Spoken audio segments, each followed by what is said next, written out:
and we are back. Welcome to part Uh, two. part two. Woo! So most recently, the Bears just took Xavier Watts, which now puts it for my pick at 42. Um, and we had them going where in the first round? I believe it was Warren. Yeah. Tyler Ward. So that leaves the door open for any tackle in which that we feel should be taken here. Let's see what the tackle board looks like. I mean, it's very slim. It is slim pickings. Um, I'm gonna kind of go with the hot name here. The name that is kind of risen up draft boards out as of the last week or so, and a guy that I am really a big fan of. Again, I think they need help along the trenches. And Ursery's been a name that's been catching fire. I agree with you.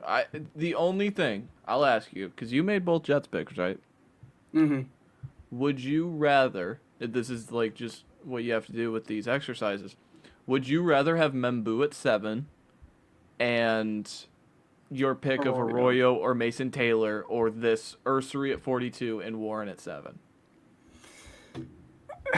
Because of the drop off between the tackles, Mm-hmm. probably Membu and Arroyo, because that's who my pick would have been there. That's exactly what I wanted, because that encapsulates this draft perfectly. Because Warren and Loveland are top, they're top 12 players for me.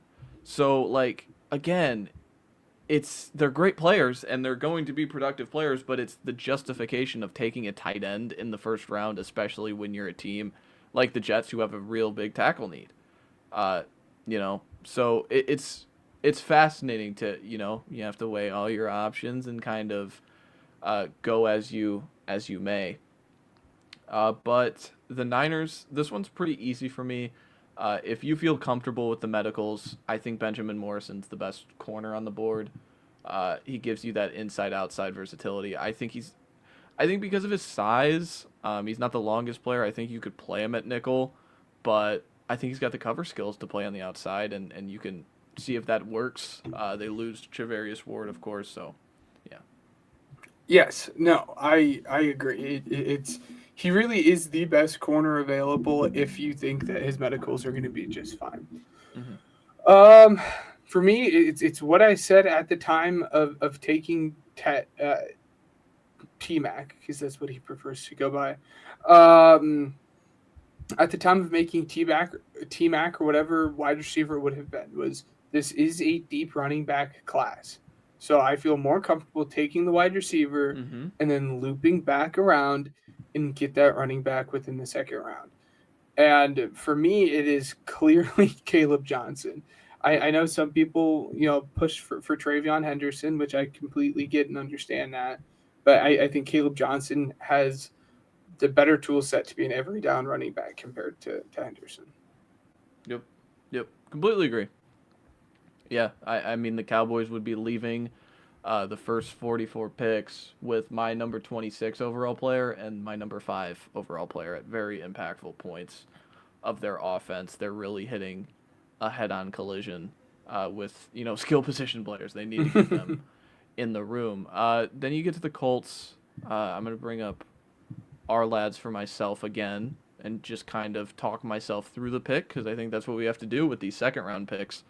I mentioned they kind of have a center and guard little, it's coming to a collision, but Tanner Bortolini out of Wisconsin they took last year, Matt Conglaves out of Pittsburgh they drafted last year, and those guys played sizable, time. So I think there's a world where they continue to just keep pushing down the pike with those guys. Receiver, no. I think you could get another, like, even with the amount of capital they've spent, I think you could get another edge rusher in here. There's probably not a guy on the board that I would, justify. Maybe, yeah, Princely I would justify, but probably not the pick I'm gonna make. And then it's all about how you feel about Juju Brents. Juju Brents is going to be like a starting outside corner, according to our lads on this. You bring in Ward, you bring in Cam Bynum. They even signed Corey Ballantyne as like another, a dime player for them because they already have Kenny Moore. But like, oh man, this is a weird team because again, this adds to the, they got to win kind of mentality. You just take premium position, kind of lean into that. I'm looking at the board. There's not really anybody that I'm in love with. I think you get another, I think AZ Thomas is a good pick here. But then again, just going over it, I think weighing my options, I'm just going to take the premium edge player. I think Umami is a good enough player to take at 45. Matches up with my board pretty well. He's another one of those guys come out of the toy, the toy packaging right out of the box. He's just going to be a good pass rusher. Is he maybe a capped out player? Could be, but I think his pass rush bag right out of the gate is going to be a plus. Yes. One question for you. Why do you hate me and insist on taking my players one pick in front of the selection that I would I think because I hit the Falcons. I think it just all in lines together. Yes. No, that's Princely's the player that was like, yes, he's there. Yes, he's there. He's gonna make it. He's gonna make it, and he didn't. But I still will stick at that position because they do desperately need to do it. And if I'm looking at the board, there's by far and away, I think, a player that is better than everyone else. I know, Braden Swinson is everyone's darling, but that can't do it for me. It's Landon Jackson, which is a very big individual. If you can piece it together, 6'7", 280, which is ridiculous. And he can kick in on like NASCAR packages and even go and play defensive tackle for them if they really need him to. And just try to stir up that edge position that is such a big need for them. Yeah, I mean, it's just getting bodies in the room. They did this. They kind of aggregated it last year. They took Ruke Ororo, Braylon Trice. I think he had an ACL injury. Brandon Dorless. Yeah. So like, I don't know how much they like those guys. It's like, how much are they invested in those guys being long-term players for them to take interior line, and that's why I didn't take one in the first round. But no, Landon Jackson here, little rich for me, but I completely get the justification. Then you get to the Cardinals. We took, who do we take? Edge. Shamar Stewart. So defensive line kind of under wraps. Sean Murphy Bunting, Garrett Williams, Max Melton, who they took pretty early last year, and Elijah Jones, and Dadrian Taylor Demerson. So I mean, they really invested in the secondary last draft that it doesn't make me believe that they're going to go head in there. But I'm gonna go receiver. I'm gonna go receiver here. I think Royals is, maybe this is a little early for some, but Royals is my 48th player, and this is pick 47. I think it gives you a great complement in the middle of the field with Marv on the outside and Michael Wilson as your Z. I think this is a perfect complement and well worth the price here at 47. Absolutely. For those who don't know Jalen Royals, they're going to be a little shocked by that, but we are a Jalen Royals podcast. Yeah. So. And that's the thing, too. I think you get into that, I think this is a tiered off draft. I think once you get into, it's hard to look at a board, but like my board specifically, once you get into like player 15 and on to like the 30s, I don't see a huge difference, and I think it's just tiered off. I think Daniel Jeremiah says it best. It's a starters draft. Absolutely. Well, and speaking of that, corner is such a big need for the Dolphins. Yep. Even if they keep Jalen Ramsey at this point, Storm Duck is I like Storm Duck. He was fun, but Storm Duck should not be a starting corner. And Trey Amos is staring me right in the face. I'm gonna go Trey Amos. Yep. Yep.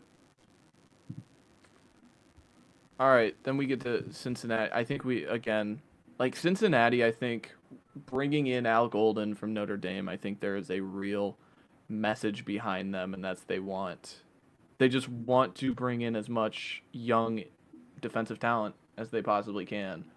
And yeah, I think this is going to make you multiple in the pass game. It gives you another flavor of corner. I think AZ Thomas is a perfect player to put alongside a guy like DJ Turner, who can fly, alongside a guy like Cam Taylor-Britt, who's played a lot of football. I will not give up on Jordan Battle, so just throw another guy at the situation and see how it works. Yes. Despite his long speed concerns. Yeah. I don't know. But Seahawks at pick 50. This was Zabel. Zabel, yes. We talked about going Starks. Do you prefer Starks and Jonah over Zabel and whoever you're going to take here? Probably. But, God, just the way that the board has kind of fallen in the way it's worked out here. I do think I'm going to go Braden Swinson here. Edge is a position of need for them. Okay. And there's no players that really stand out to me that are like left on the board. That's like would you consider Milroe here? I don't. I think it would be in consideration, especially with the way that the contract broke down for Sam Darnold.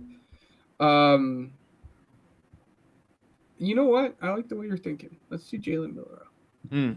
Yes, fireworks. Let's go. I love it, love it, love it. Just wanted to lob that in there. Lob a little grenade in there, like Ja Morant. So the reason you took this pick, but the reason you took Luther Burden is because you think like me. And this running back class is awesome. And there's going to be one at 51 you can get. And there ended up being one at 51.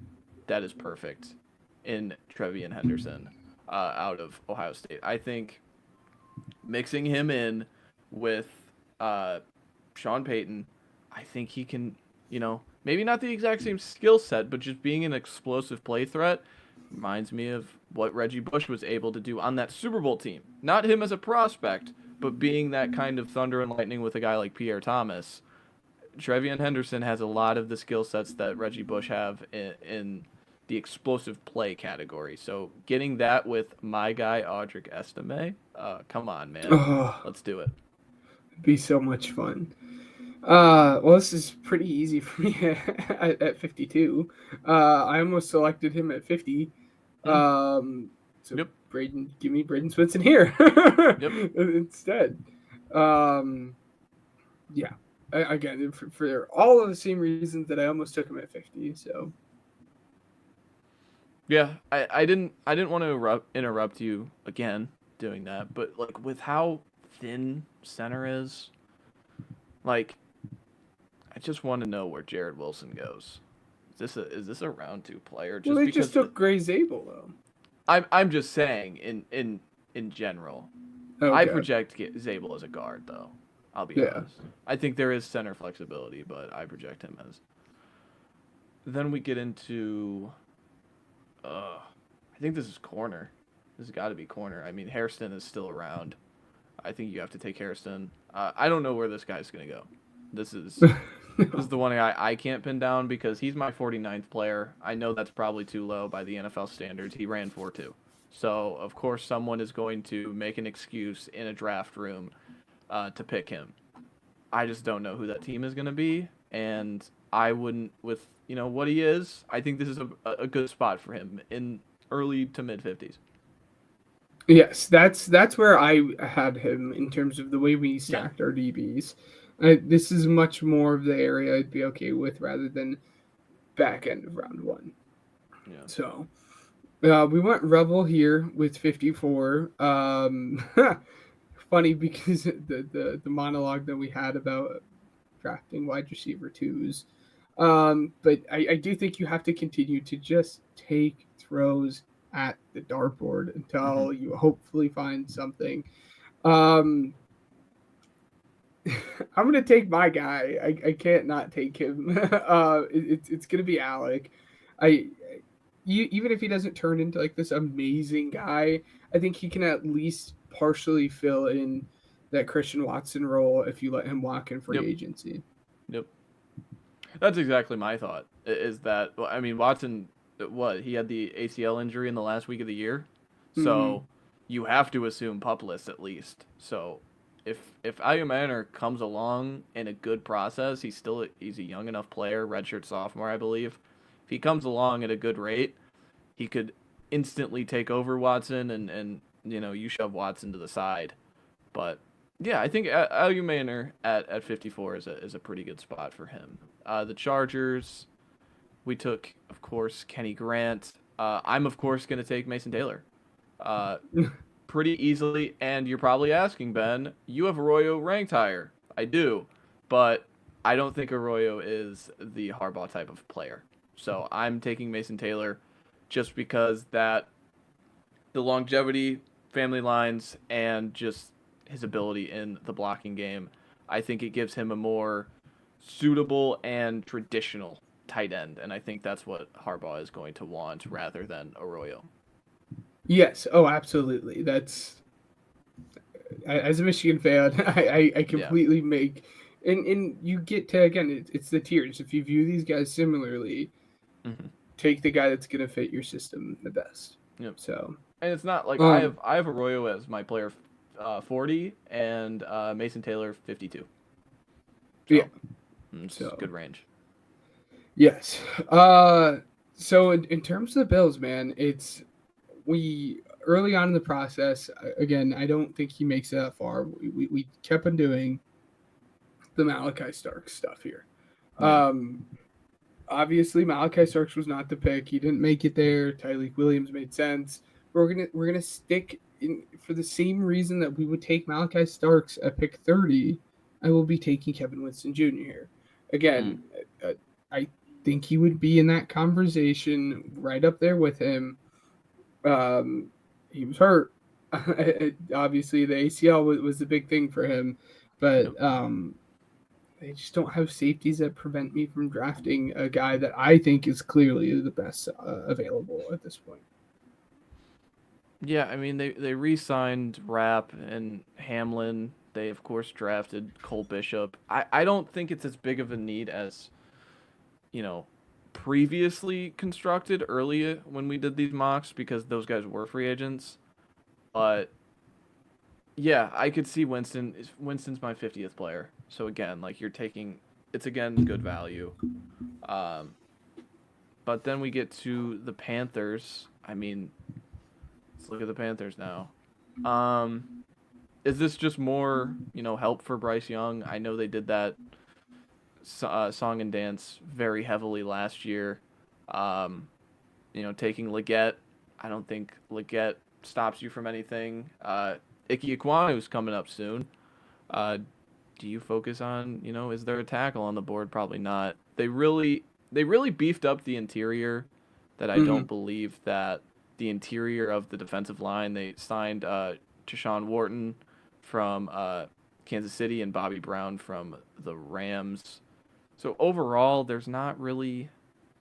No, there is a position in need. You need a player on the opposite side.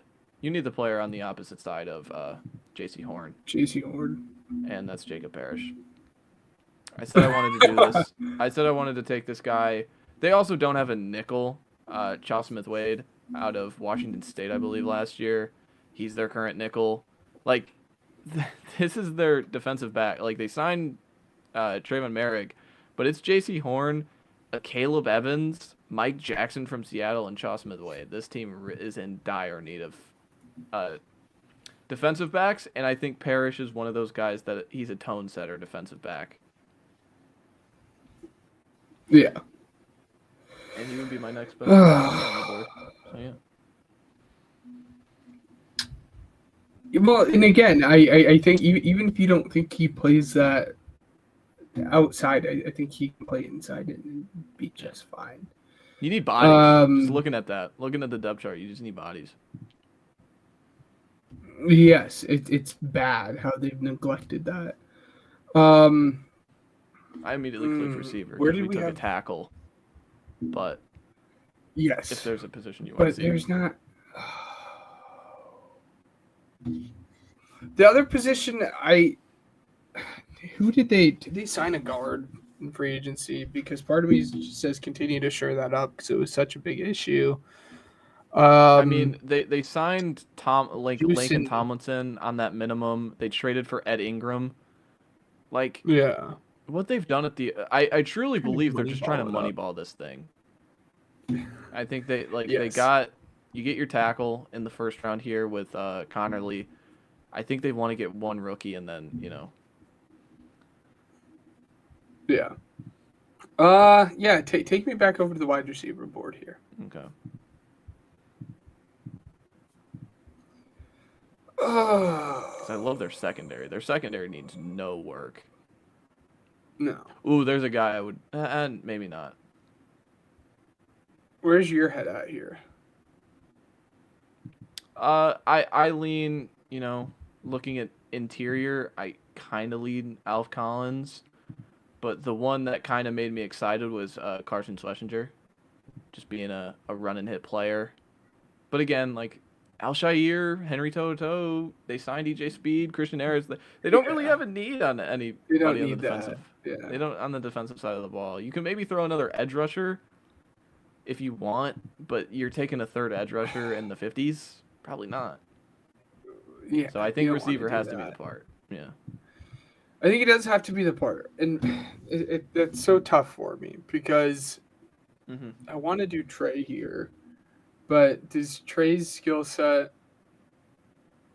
clash too Just much with overlap. what you Yeah. already have with Nico?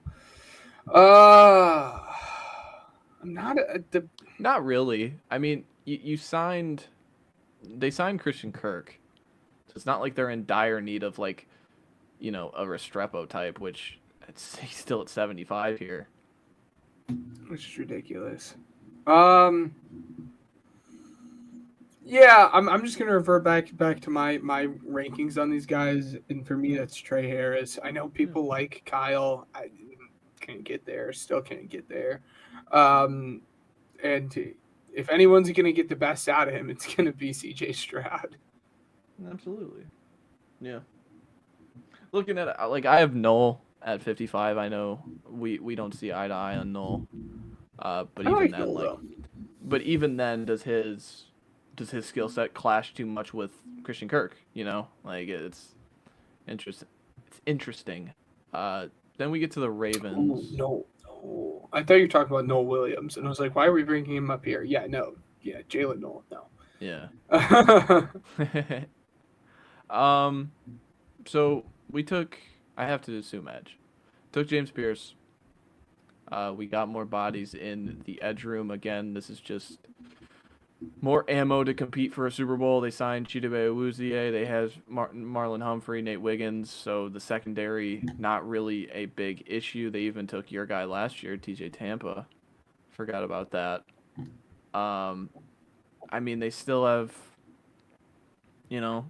bodies on the interior that like Travis Jones and Nnamdi Madubuike don't. They stop me physically from taking an interior lineman because I think those guys are that good. The guards, it's interesting. I think you signed Hopkins. This is where it gets fascinating because like you look at Baltimore and it's just a fascinating built team that you have to get creative with what they have at their disposal. There's not really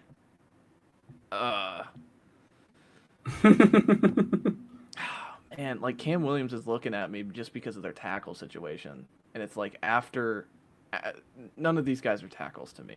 Like Cam Williams is the No. next best offensive tackle, and taking him at 59 is early. Yeah, I don't know. I'm not gonna take. Do you take Omar Norman Law just to pair him with James Pierce? Overall, like they took Rose Garden last year, so it's not Yeah. like they're going to. Do I play devil's advocate, and what if there's a world where Mark Andrews is on the move and you just take Arroyo? You know? Yeah, but I think they do like Likely that much. Okay, I get you. I get you. I probably agree with you there. Yeah. It's a difficult spot. Yeah, F it. I don't like Trenton Simpson enough. I'm taking Schlesinger. Yes.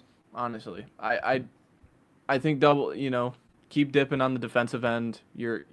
They spent like one free agent. Well, two. Technically, two free agents signed on the offensive end in Hopkins and Cooper Rush. But yeah, so I'm gonna dip into the linebackers. I know they have Trenton Simpson. There's probably someone, Ravens fan is probably telling me like they really like Trenton Simpson. They maybe do, but I think Schlesinger's too good of a player. Yes, at this point in the draft, I think so. Yeah. Um, Man. gosh, does Christian Mahogany prevent you from taking a guard? To me, the answer I is did like him, but I probably liked not. him too, but I think the answer is now. Yeah. So for me, it comes down to two guys, both of them listed at 10, ironically enough. For that, because guard is kind of the position in which I'm leaning at, and it comes down between I think Jonah is probably a little bit more of like a Dan Campbell guy, but I do have Marcus in front of him. Uh-huh.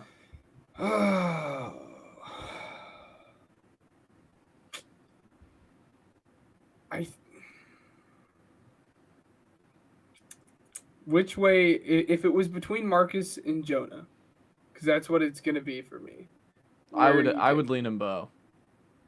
Okay, I think I'm gonna. That's kind of where I was leaning. It kind of to, depends on what you want, because Savanier is much more just he's anchored, and as I mentioned throughout this, like a phrase is like he's ready made out of the box, where Mbo is kind of he's fascinating. He maybe doesn't have the anchor set to play right away, but yeah. For that reason, I think I'm gonna go Jonah. Yeah. I think I'm gonna go Jonah. They're making a push now. They want their windows open now. Jonah again is that guy that's gonna come in and play. So yeah, we'll do Jonah. Yeah. So, I mean the Commanders, man. Again, is there a running back here that piques your interest? What's up? Is there a running back here that piques your interest at all? Scadaboo would be the highest guy on my board at 47. Yeah. But like I'm leaning to someone even higher on my board in Arroyo. No, they took Senate. Yeah, they would take running back here. Is there too much of a cross between Brian Robinson and Cam? I'm going to take Judkins because I don't want that ability. I don't want that possibility of too much cross between. You have Eckler as a real, third down player. Yeah, I think Judkins has bell cow potential. So, for the record, I do have Scadaboo over, but kind of let's take a different, explosion in Judkins because he's enough of an explosive athlete to be an explosive threat. Yes. Oh yeah, absolutely. Yeah, and I mean I have Judkins in front of him, so it's push or pull. I get it. That's for sure. Bills, Buffalo Bills, again. Bills. Made it hard for me first time. So Buffalo, you went safety, and then Tyleek. Yeah. Triple dip. Is there anyone before I start thinking out loud? Is there anyone here that like really stands out as like a fit that I'm just like, what are we doing? Like the only position I can think of as like I would want to leave with is a corner, but Porter might be a little early for me. But Um, that, because that, it really was. because there's not really an edge need. Maybe you could get a No. third guy in there if you want. If you want to get a pretty high floor player in Tui Moloau.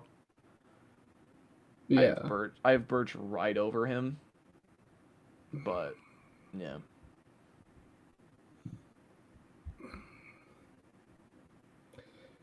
I am a Darian Porter guy. Darian Mhm. Porter is where my head went to first. Mhm. Yeah, I think I'm gonna go Darian Porter here. Okay. Yeah, It, I don't. I'd rather spend it on getting someone that at least has the potential to be able to start rather than taking, a top 62 pick on a guy that's going to come in and be a rotational edge 3 at that point. Absolutely. No, I agree. It's just, I mean, they're all like, it's fun to draft for Baltimore and Buffalo here at the end here because they're all doing one thing. How do we beat Kansas City? Like Mm-hmm. that's the only words being uttered in their facility. Is how do we draft? We got to draft players that are going to beat Kansas City, and well, Kansas City did it again because Elijah Arroyo's here, so he's going to be taken at 63. I don't know where Elijah Arroyo is going to go. I really like the player, but again, he is a hyper specific skill set that you need to allocate slot touches to. He is a slot player, and nobody's been better at getting making a tight end to slot than Kansas City and Andy Reid. Yes. See, this is the issue when you have two people that are like-minded. Would have loved to get Arroyo at 64. Um, to me, it is between Scadabo. TJ Sanders and Makuba. Hmm. Because safety is still a need for you. And they love taking their defensive tackles. We went defensive line already at pick 34. Um, golly, Makuba Who did we seems a take? bit Took rich. Scorton. Okay. Scorton, yeah. But even Makuba seems rich to me. Would you think Oh, about? and Bo's here. Yeah. Yeah, That's and Bo. exactly where I was going. You took it out of my Yep. There you go. Yeah, and Bo's here. I completely forgot that he was All still right. on the board. For some reason, I thought he was picking with the Lions So pick. I want to. I don't know if once we end this, it'll like take away the second round. So I kind of want to slow scroll so we can see the entire second round, see what picks we made for your favorite team and why they're wrong and why we don't know nothing about your team. But yeah, taking Mbo here. Oh, it's been so long since we did the first round. I know it's been crazy. So that's the first round. I like the fits, man. I think there's, obviously there's some picks that I would make and differently than what you did, but no, this was to finally do a second round experiment. The two of us was fun to do. Yes, absolutely. We do the first round so much, and not with consensus, but I think it becomes a little bit of a group think with the first round with the two of Mm-hmm. us because we are so like-minded in terms of at least the top of this draft. So getting into the second round really allowed us to, I think, show the difference between our boards a little bit more than what we, usually do within the first round. So, but yeah, that was our only 2 round mock that you guys will get out. Again, there's one more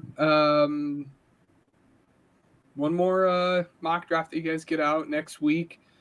Will pretty much only be news and our final kind of predictive ish mock draft for everyone. But yeah, and anything you want to say before we let people go for real this time? I mean, we're 8 days, man. Pretty much. I mean, for you, you're an hour ahead, so you're 7 days away. But no, man. It's just every time you just get antsy with the draft. But specifically, I don't know if you feel the same way, but specifically with the amount of work I have done, if you feel this way, if you've like done over 100 players in the draft cycle before, like this relief and just like proud state that I have going into the draft is so fun. I'm just excited to see where all these guys go, and it's just, it's, put a lot of work into this. So to finally see it come to fruition, and hopefully my Saints don't take Jackson Dart. I mean, that's really, hopefully that buzz doesn't build up because, we kind of get those rumors 48 hours before the draft. We know how some of these picks are going to go. Like Carolina, we talked about it, might be the worst kept secret is they want Walker. Where like, remember the draft I always think of is 2018, where it was like 2 days before the draft, it was like, yeah, the Browns are going to take Baker, and then that ended up happening. So I think by this time next week we'll have clarity on some of the picks. I think the top 3 is going to happen, but I think we'll get clarity maybe at 4, maybe even 5. Yeah, it's going to be interesting to see because, like you said, that draft really starts at 4. But yeah, I mean, like you said, a week out, it really is. It is that relief, but also that anxious. Like, it's going to be a long week. Very long. We're all fans of a team, so it's like we all want I don't know if I've had it where my team, the Saints, have taken one of like my players that I'm like, yes, this is one of my guys. I know you've had it a few times, but like, man, I don't know some jubilation would come over me if we took Walter Nolan at 9. Even if even if most people believe it's a reach, I would freaking love it, man. I need that for you. Yeah, I'll do the quick sponsor read and then leave you guys with one more thing here. But yes, as always, we would like to thank our sponsors, Spotify for Podcasters, Regional Radio Sports, and Uppercuts Grooming. Make sure you guys stay tuned for the last mock draft for next week. And again, I said at the top of the podcast, don't be scared to reach out for help. I can't stress that enough. If you need to reach out to people, please. Again, there are people out there that really do want to help you. Again, just checking on people. But I'll leave you guys with that, and we will see you guys next week. Thank you.